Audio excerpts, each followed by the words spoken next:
Wonders of Grace. Joseph Laker, a bookbinder, was not attending any place of worship, but rather opposed to religion.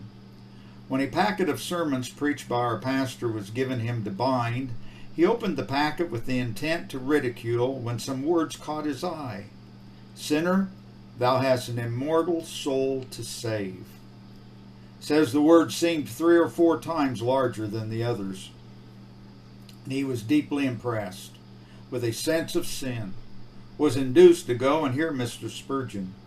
The first sermon was The Treasure of Grace. Suffered much sorrow for about 4 months, was nearly driven to despair, sometimes a little light, anon 'twas darkness still. Found peace in God through Jesus Christ while engaged in prayer during one of his dinner hours. No concert room now, no playhouse. The Word of God is his chief delight, the people of God his best companions. Wishes to be baptized to show his love to Christ. I was much pleased with this case and with pleasure gave him a card.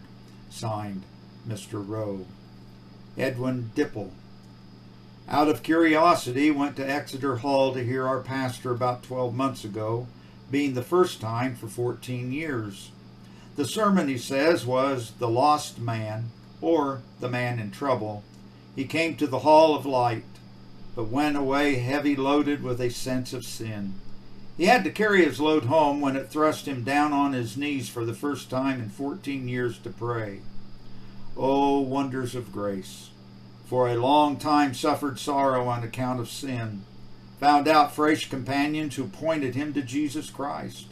They wrote to him, prayed for him, sometimes had hope and then again drowned in despair. The sermon sometimes lifted up and cast him down, but the sermon on intercessory prayer gave him much comfort and enabled him to decide for God. His resting only on Jesus Christ gave a card. I was much impressed with his sorrow of sin. Oh, that I would undo what I have done. Seemed to come from fathomless depths and wring his very heart.